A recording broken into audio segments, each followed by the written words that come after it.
And we're coming to you live for the Build 4 Tough Studio. Boomer Esiason and Greg Giannotti. It's Boomer and Gio on the Fan. Simulcast across the country on CBS Sports Network. And wherever you are on the free Odyssey app. Good Friday morning. A feel-good football Friday. NFL on full display last night with the Lions and the Cowboys. We were thinking maybe because everybody thinks it's going to be a high-scoring game, it won't be a high-scoring game. The NFL is unpredictable. Well, no. It was a tremendously high-scoring game with the Detroit Lions throwing down their offensive gauntlet. Amon-Ra St. Brown plays through the injury. He was great. Jahmyr Gibbs with the 3 touchdowns. He was really good as a receiver. Jamison Williams was good, and CeeDee Lamb leaves this game with a concussion after racking up some yards. So the Dallas Cowboys are up against it, that's for sure, and the Detroit Lions improve their standing in the NFC playoff picture. We've got the Jets and the Dolphins we will talk about at some point, as well as the rest of the week in the NFL. And I know you're very happy. You and CeeLo are very happy about your Rangers, so I had to break out an Islander jersey today because they beat the best team in hockey last night at UBS, a game we almost went to, and I was pissed off I didn't go to the game. Good morning, Boomer. How are you? Yeah, good morning, Jay. I'm a little bit tired. Stayed up watching this game last night, and it's a shame that CeeDee Lamb got hurt, and it's a shame that he ended up with a concussion because he was in the midst of one of the great games ever. Yeah. And when he came down and he hit his head on the ground, you could see that he was in the prone position, and everything that you saw on that play with him and his reaction to hitting his head on the field, you knew immediately that it was a concussion, and it was really, really unfortunate because I think he may have broken a single game receiving record. Yeah. He was on pace for that last night. And then George Pickens, and this is why I would not sign George Pickens, is because of a situation like last night. It's like he checks out at times. At times, he is like one of the best players in the league at his position. He could do so many things. And then there are games where he just completely just checks out. And last night would have been his chance to really step up. And he has stepped up this year. And he's going to be a free agent, and everybody down in Dallas wants to keep the guy. But when a guy like CeeDee Lamb goes down, you have to be the next guy. Now, I don't know what's going on with him. I don't know what his issues are.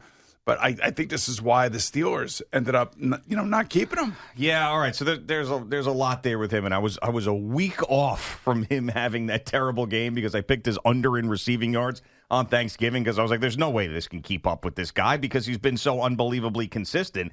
And if you look at the season, if you want to go all the way back now to, let's say, September 14th, he's had 60 yards or more receiving in every one of these games and a bunch of touchdowns, and then he mixes in the 134, and he mixes in the 168, and he mixes in the 144 and the 146. He's been unbelievable. So with that consistency and with the fact that he hasn't had, albeit the one issue with CeeDee Lamb where they had to start the game on the sidelines, I'm going to chalk up last night as all right, CeeDee's out. We're not letting George Pickens now take over this football game. We'll let the other guys do it, and they did it.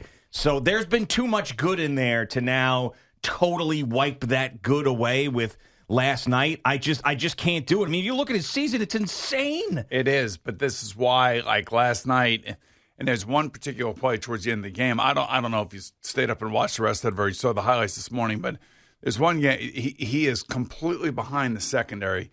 Dak throws the ball a little bit short and a little bit inside. And I don't know if he did not see the ball. That could be the case. Maybe it was in the lights. I don't know. But it looked like he didn't even attempt. Well, it is. He didn't even attempt to go after the ball. Yeah, I know. And I'm like, what? What is that? I mean, like, the game is on the line. You're trying to make a last-ditch effort, and you got to make every effort you possibly can. Now, I did not hear anything from him after the game last night. Obviously, I didn't stay up and listen to that stuff. But it drove me crazy. And sometimes, he has a penchant for doing that. And it's one of the reasons why I think the Steelers just couldn't count on him. Right. They couldn't. And what happened in Pittsburgh is different than what happened for most of the year this year. And, he was totally immature there in Pittsburgh and was counted on to be the number one guy, couldn't do it, was acting up, was being someone who just didn't fit in the Mike Tomlin culture, and there's been a few of those guys who have gone through there, namely Antonio Brown, ton of talent, and don't totally get to their full potential because Antonio Brown probably could have had another 3 years of Hall of Fame type numbers in a Steelers uniform, and of course went completely AWOL. But I'm with you. I can't defend that play. I can't defend how he looked when CeeDee Lamb's out of the game. In this particular game, I can't argue with you. It's just strange. But Ryan Flournoy. Full body of work. Yes, I understand that. But you talk about a kid that made a name for himself last night was Flournoy. Yeah, Flournoy. So I guess he's the third wide receiver for the Dallas Cowboys, and all of a sudden they started using him a little bit more. He has his best game as a pro, and this is where you got to seize the opportunity when guys get hurt. Now, I don't know what's going to happen in Dallas. I think they're at an 8% chance now of making the playoffs. Yep. And it does not look good. They were a team that was surging. I felt like they were the Baltimore Ravens in the NFC. The Ravens were that way like 2 weeks ago. And then all of a sudden now they lose this game, and this is huge because it's an NFC game. Yeah, I mean, it's also, too, by the way, you talk about George Pickens sort of not being into it at the end of the game. It almost felt like the Lions beat the brakes completely off of that defense towards the end of the game, too. It looked like the Dallas Cowboys defense was like, all right, I can't do it anymore. I think this is either the third or fourth time Dallas has now given up 40 or more points. Yeah, I mean, they were playing a hell of a lot better, too. But last night it was just like, throw your hands up in the air. We can't stop these guys. And that looked ugly as well. Once Amon-Ra St. Brown was announced that he was playing, I mean, now all of a sudden you have three unbelievable, just incredible players. And Sam Laporta is not on the field for these guys. Yep. So you got to remember they have Jameson Williams, Jahmyr Gibbs, and now Amon-Ra St. Brown is out there. And you could see just the difference he makes. And the things that Jahmyr Gibbs does, not just from the I formation in the backfield, but the fact that they line him up as a wide receiver. He has wide receiver skills. They treat him like a wide receiver, no safety. Deron Bland can't cover him. He can make a tackle here or there, but, you get this guy in the open field, it's almost impossible. Yeah, two of the most impressive athletes that just jump off of the page in the NFL are on the same team. And I'm not saying that Amon-Ra St. Brown isn't the number one guy there. He is, but he plays a different type of game. He's more of like a Hines Ward type of guy. He's catching everything. He's a leader on the team. But when you just watch the athleticism of Jahmyr Gibbs and Jameson Williams, it's ridiculous. Yeah, they're just they look unstoppable. They really do look unstoppable. And Jahmyr Gibbs only had 40-something rush yards last night.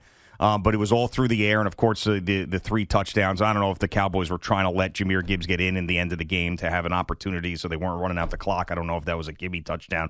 But the bottom line is that this guy is as good as it gets at that position in the league. Well, the question I have for you also is, this doesn't quell the Lions, I think, questions as to whether or not they're as good as the Packers. So the Packers have swept them this year. Yeah. For some reason, the Packers have their number. Well, they're a really good team, too. The Bears, we'll see, but, that was one of their better performances last night, even by their defense, too, given the fact that you're playing the Cowboys, but you still gave up 30 points. Yeah. And a lot of field goals by Brian Schottenheimer. 5. If Kirk Herbstreit calls him Shotty one more time in the middle of a goddamn game, I'm going to blow my brains out. I swear to God. Yeah, it's a lot of that. So they've got It's like our boys after us with Booney. Booney and Shotty. And I'm like, his name is Brian Schottenheimer, and he's the head coach. And maybe he's your close friend, but he's not our close friend. So the Lions they got to look at it like they have to go 3-1 or bust. And the one game that they can afford to lose, if you will, would be at the Rams coming up because they're so good. But after that, it's Steelers, Lions, Bears. You have to beat the Steelers at home. The Lions. The Lions. You said Steelers, Lions, Bears. Sorry, Steelers, Vikings, Bears. Okay, all right. Okay. Sorry. So it's Lions, Rams, and Steelers, Vikings, Bears right after that. They got to go 3-1 to have a shot, and that last game may have to be a must-win, which will be great for Week 18. We were talking about the Cowboys and what they needed to do, and they did say last night that, obviously catching Philadelphia would be the key, but in order to catch Philadelphia, you can't lose a game in the NFC like they did last night. That game was everything for the Cowboys, just like the Bengals game at the Bills this week is everything for the Bengals, and just like the Kansas City game this week with the Texans is everything for both of those teams. Yeah, you're going to start writing teams off now, and I think that one of them, unless the Cowboys, the Eagles are going to have to falter. That's really what it comes down to. The Eagles are going to have to lose a bunch of games and go on some terrible December run while the Cowboys win the rest of their games. That's really the only path for the Cowboys. But this is where you start knocking teams off. You feel like the Cowboys you're knocking off. You may or may not knock off the Bengals this week. The Steelers or the Ravens, one of those teams is going to be in trouble this week. So there was an article the other day about the Eagles. And now that Stanford's season is over and Andrew Luck has hired his new head coach, Frank Reich being the offense coordinator.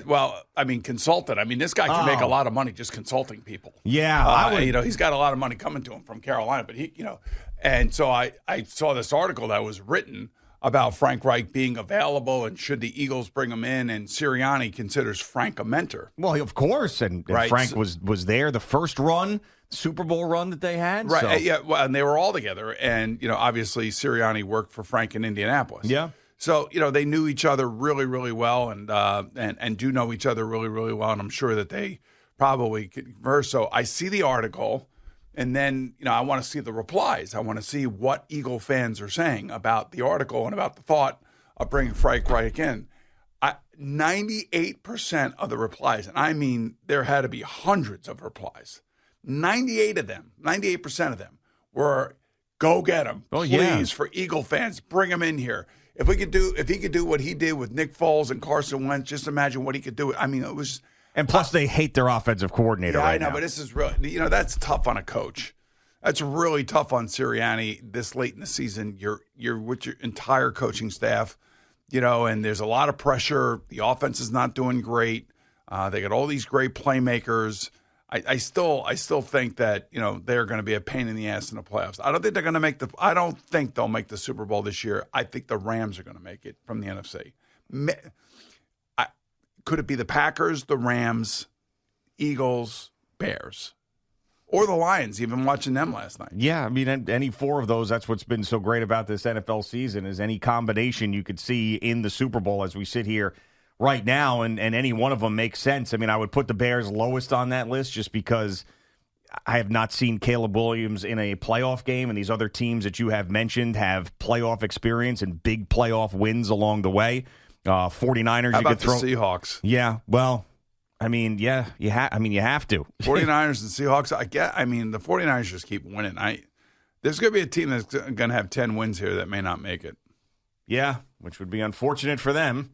But them's the break. So, yeah, the teams I separate ahead of the others are the Rams, the Eagles, and the Niners. I would put those three just because of the tested playoff nature that they've had, playoff tested. Yeah. You feel, big game tested. I could always tell. I was thinking about this yesterday. I'm like, I know when you feel really confident about what you're going to say. Yeah. Because you always lead it off with a snap. Yeah. Playoff tested. That's what they are, That's what they are. Yeah. Gritty, where the Bears are not. What do you mean they're not? They get a lot of turnovers. What do you mean? What do you mean they're not? They haven't played in playoff games. I know, but they win a lot of games. Well, they've won a lot of their games. Well, my whole point is if that group has been in the playoffs and Caleb Williams, their quarterback, has not. I'm not going to argue with that. That's true, but I'm just saying they're winning games late in games. Yeah, regular season games. And I will say that in the NFC, they have had the easiest strength of schedule. Yeah, that's why, tick below these other teams. Tick below these other teams. Okay. Yeah. And who knows? Maybe the Lions just rip off a few here and are that team playing their best football when it matters. You know what I mean? One of those teams. Yeah, picking it up late in the season. That's right. Now, how many cool games do we have this morning? I did not hear cool games this morning. I actually heard it through the speakers here, and I was just like, I cannot believe that a 50,000-watt legacy station like this actually has that sound coming out of it. Well, yeah, it's been going on for years now. I know, but today it was, for some reason, I think because there's more cool games than most weekends this late in the season. No, I think what it is that your schedule has changed a bit in the fact that you are not just in your office at the time that Cool Games is going on, and that you go to Alley to get the makeup at a different time where you could hear the speaker, so now you're hearing Cool Games. Cool Games. Yeah,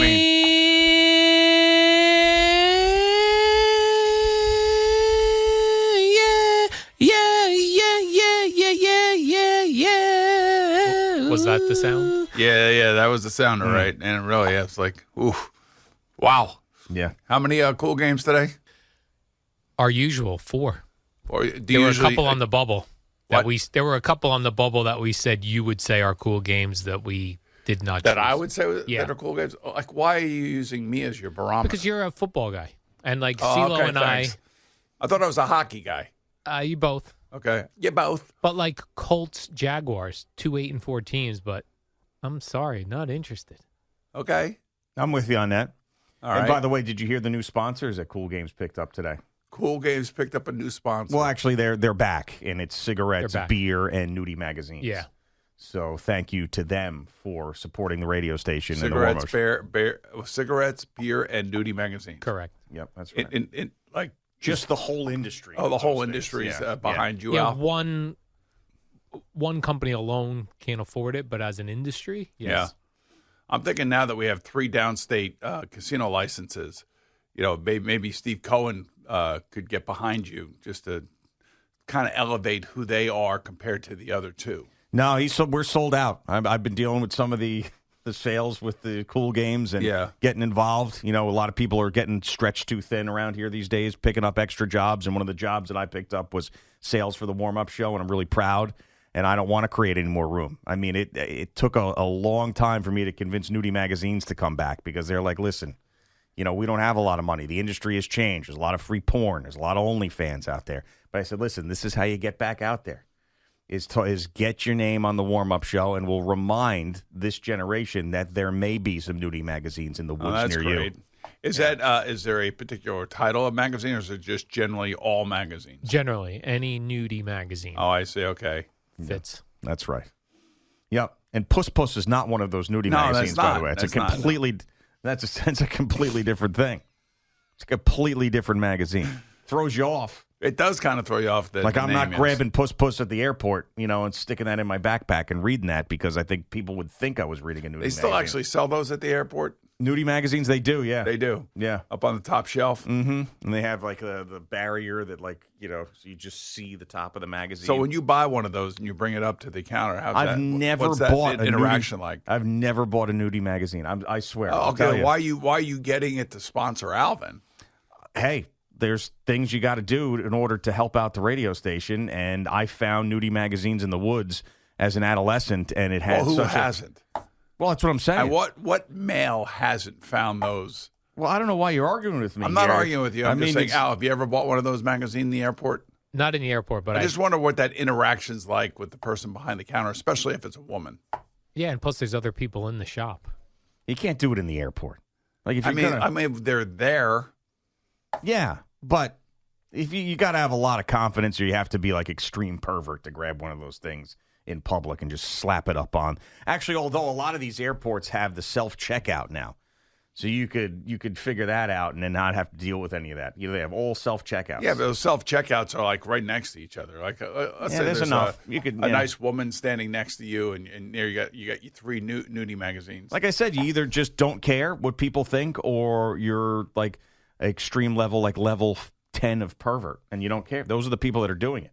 The well-adjusted humans are not buying the nudie magazines. By having Al's Cool Game sponsored by this group of people, Yeah. we're reaching out to the perverts. Essentially, yes. That's Yeah. nice. But I mean, That's really quality. Well, their tagline is "Get your face out of the phone and into a nudie magazine." So we always complain. That's the people tagline. Is this a live read that you're doing? Yeah, it's a billboard. I The thought you'd billboard. be more upset with cigarettes coming back than the nudie magazines, But the big tobacco has now jumped aboard. That's Cool not so Games. much. I'm surprised you don't have a dispensary. We're getting you close. walk Hey, outside. You hey, walk outside, man. It's like Weed, man, weed, you just weed, get weed, crop weed, dusted left weed. and right. the weed people. Yeah. All right, Boomer The and weed Gio. people. Boomer and Gio on the Fan and CBS Sports Network.